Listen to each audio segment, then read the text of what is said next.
할렐루야.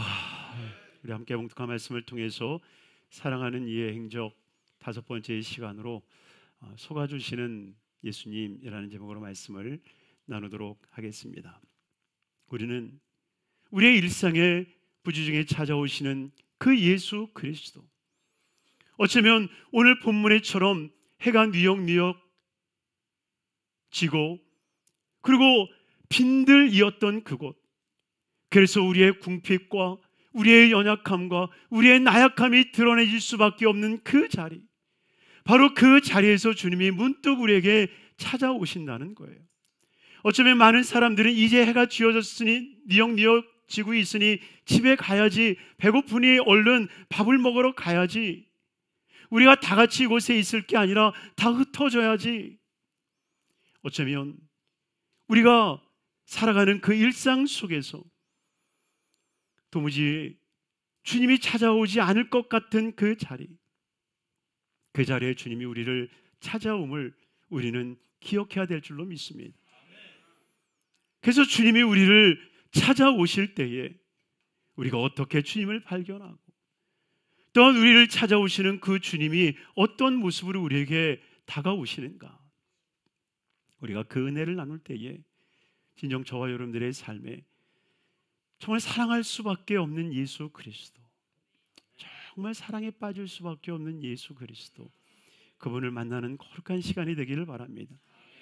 첫째로는 우리에게 속아주시는 예수님인데요, 제가 이 속아주신다라고 하는 이 제목과 소제목을 잡을 때 문득 제 마음에 스치는 그런 기억이 있었거든요. 실상 오늘 본문 2절에 보면 이렇게 고백하죠. 2절 말씀에 큰 무리가 따르니 이런 병자들에게 행하시는 표적을 보았습니다. 그래서 예수님의 놀라운 표적들을 보고 많은 사람들이 따르는데, 실상 따르는 그 삶의 목적과 의도가 무엇이었는지 예수님은 아셨거든요. 그래서 본문 26절에 이렇게 이야기를 해요. 같이 한번 읽겠습니다. 예수께서 대답하여 이르시되 내가 진실로 진실로 너희에게 이르노니 너희가 나를 찾는 것은 표적을 본 까닭이 아니요 떡을 먹고 배부른 까닭이니라. 여러분, 지금 많은 사람들이 예수님을 따르는데 그 따르는 무리를 보면서 예수님이 뭐라고 하세요? 너희가 나를 따르는 것은, 너희가 나를 붙잡아서 나를 임금 삼으려 하는 그 이유는 너희가 표적을 보는 것이 아니라 먹고 배부른 까닭이다라고 주님이 말씀하신다는 거예요. 그러니 그들이 어떤 의도로 예수님에게 다가오는지 아는 거죠. 어떤 목적을 가지고 예수님에게 다가오는지 아는 거죠.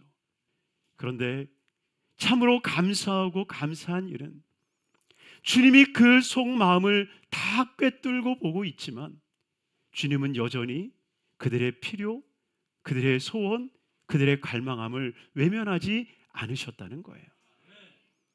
여러분, 애들 보세요. 평상시에는 아빠와 딱 그래도 방에 들어가서 꿈쩍도 안 하는 놈들이 뭔가 필요하면 아버지가 들어오는 발걸음만 보면 막 뛰어나와서 오셨냐고 가방도 들어드리고 신발도 정리해 놓고, 그런 부모는 아는 거예요. 아이고, 이놈 또 용돈이 필요하구나, 아는 거죠. 그런데도 그런 모습조차도 사랑하는 것이 바로 부모의 마음 아니겠습니까? 바로 예수 그리스도께서 우리를 품어주시는 것이 바로 이와 같다라고 하는 거예요. 그러니 여러분이요, 우리는 가릴 것 없이 주님에게 나아갈 수 있는 것, 이것이 은혜인 거예요. 나를 감추지 않아도 돼요. 내 마음에 욕망이 있습니까? 욕망이 있는 그대로 예수 앞에 나가는 거예요. 믿음이 없습니까? 믿음 없는 채로 그냥 주님 앞에 나가시면 돼요. 그러면 주님께서 그 모습까지도 우리를 품어주시고 안아주시는 거예요. 여러분, 야곱이 아버지를 속이고 형을 속이고 도망자의 신세를 갖게 되었습니다. 그때 하나님께서 베델에서 그를 만나주시는데, 여러분, 만나주시고 무슨 말씀을 하시던가요? 야, 이놈아, 왜 아버지를 속여서 이렇게 도망자가 됐냐? 왜 형을 속여가지고 왜 이 꼴을 당했냐? 예수님이 그렇게 말씀하시던가요? 아니었다는 거예요. 오히려 하나님께서 창세기 28장 15절에 이렇게 말씀을 하시죠. 같이 읽겠습니다. 내가 너와 함께 있어 내가 어디로 가든지 너를 지키며 너를 이끌어 이 땅으로 돌아오게 할지라. 내가 내게 허락한 것을 다 이루기까지 너를 떠나지 아니하리라 하신지라. 아멘. 할렐루야. 주님은 야곱을 책망하시기보다는 두 가지의 약속을 하는 것을 보게 되어집니다. 첫째는 무엇입니까? 내가 너를 돌아오게 할 것이다. 내가 너를 돌아오게 할 것이다. 그리고 내가 너에게 명한 것을 다 이룰 것이다.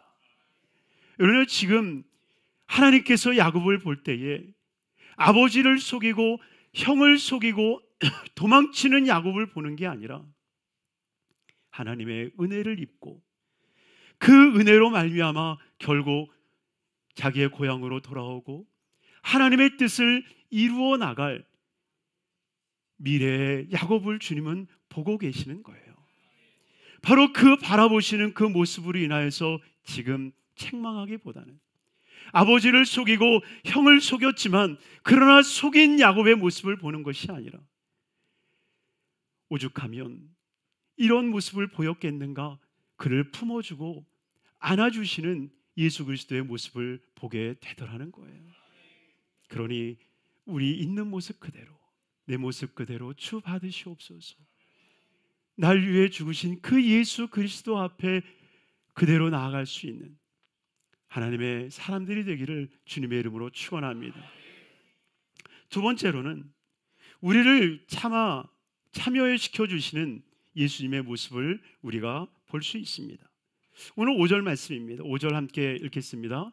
예수께서 눈을 들어 큰 무리가 자기에게로 오는 것을 보시고 빌립에게 이르시되 우리가 어디서 떡을 사서 이 사람을 먹이겠느냐 하시니. 오늘 성경을 유심히 보면 이 무리들을 어떻게 먹이실지 이미 예수님은 방법을 가지고 계셨고 어떻게 하실지를 이미 알고 계셨습니다. 그럼에도 불구하고 빌립을 향해서 예수님이 물으시는 이유가 무엇일까요?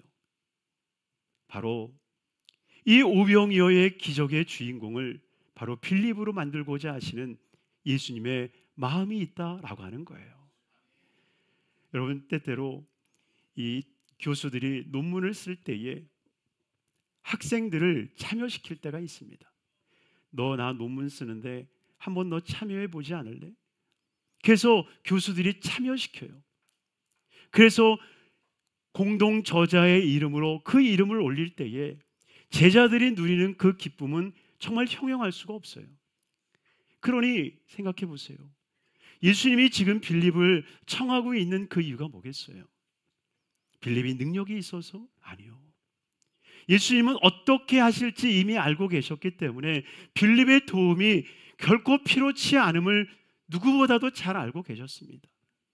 그런데 주님은 그의 이름을 넣어주시는 거예요.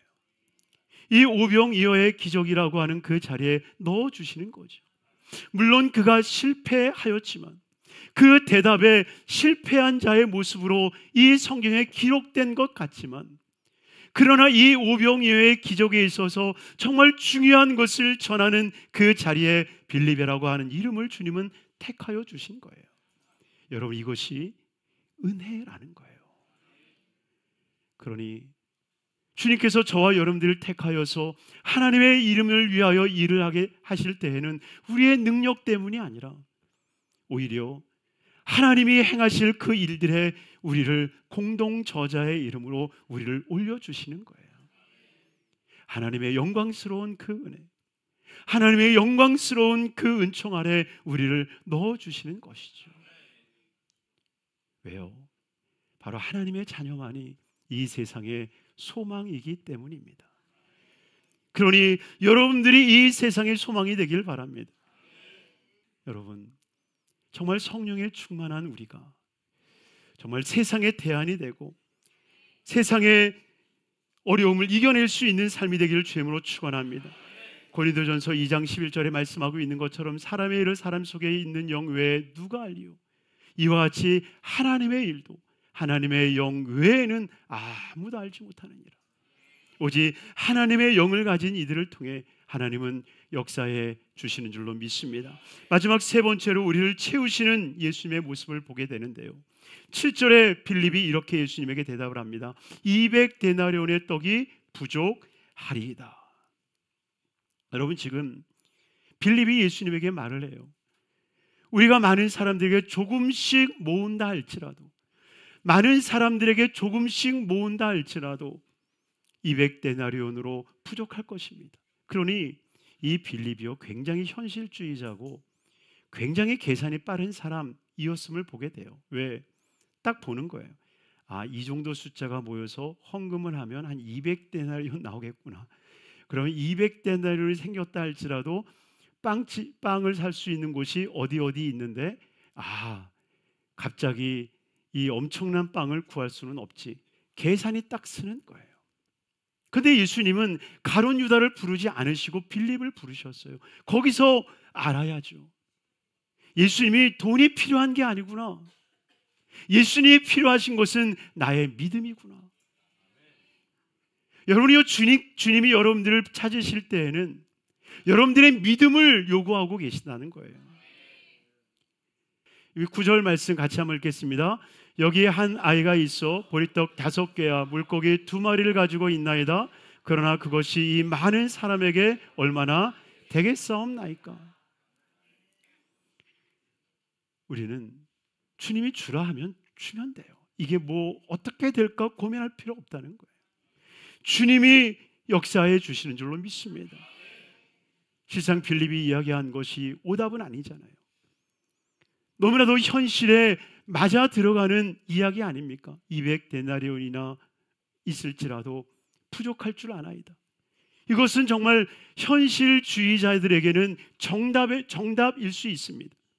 그러나 그것이 성경에서 정답이 아니다라고 이야기하는 이유가 뭐겠어요? 거기에 예수가 빠졌기 때문입니다. 할렐루야.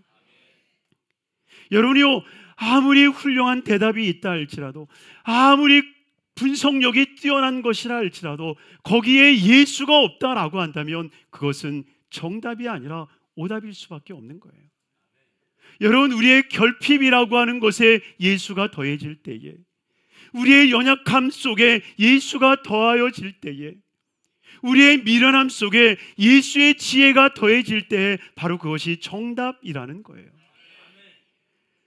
그러니 우리의 삶이 아무리 연약하고 결핍되어진 삶이라 할지라도 우리의 삶에 예수가 더해지기 때문에 우리의 삶에 승리가 있고 우리의 삶에 기적이 있고 우리의 삶에 형통함이 있음을 믿으시는 우리 귀한 성도님들이 되기를 주님의 이름으로 축원합니다.